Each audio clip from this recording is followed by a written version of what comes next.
Betsabé Salem et Sandy Fortis, bonjour, merci d'être avec nous sur ce plateau. Alors Betsabé, on va commencer avec vous et vous nous avez demandé un peu plus tôt dans la matinée si on se sentait encore lourd des repas de fin d'année, si on avait pris des kilos. Bah voilà, vous êtes là pour nous remettre les pendules à l'heure. Exactement, alors on vous a foutu la paix 2 semaines, trop de bonnes résolutions, c'est moyen pour le moral, mais si vous voulez retrouver votre ligne, donc avant qu'il ne soit trop tard, sachez tout d'abord qu'il faut, paraît-il, éviter de manger trop sain. Explication, quand on mange sain, eh bien, on n'a pas l'impression d'être complètement rassasié. Résultat, on a tendance à manger de plus grosses portions, alors qu'une fois avalé l'assiette de chips ou de frites, on se sent un peu plus rassasié. Alors, si vous voulez être sûr de ne pas manger trop sain, Nathalie, vous aimez la viande ? Vous aimez le chocolat ? Non, pas trop.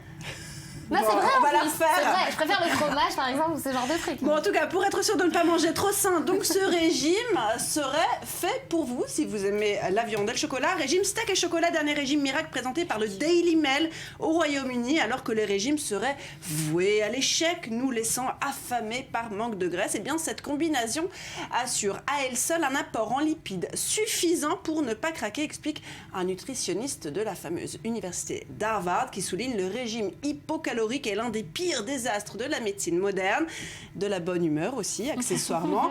Bonus, en plus, les steaks et le chocolat, ça se fond dans un régime sans gluten. Et oui, le sans gluten qui, désolé, restera encore quelques temps un des régimes tendance. Vous rêvez d'un ventre plat et d'une belle peau, adieu croissant, cornflakes, pâtes et petits biscuits apéritifs, bienvenue flocons de quinoa, son de riz et autres gruaux de sarrasin. Ça donne envie. Alors bien sûr, il reste les légumes. Et oui, alors au risque de vous transformer vous-même en légumes, mesdemoiselles, pour garder la ligne tout en se faisant plaisir. C'est pas moi qui le dis, c'est elle.fr. J'ai nommé les haricots verts, youpi, avec 25 calories au 100 grammes. Ils sont des légumes riches, nous dit-on, en vitamine C, en bêta-carotène, en provitamine A et en minéraux. Ou encore, grand gagnant avec 20 calories seulement au 100 grammes, le chou vert. Ah non, mais très bon aussi pour le couple.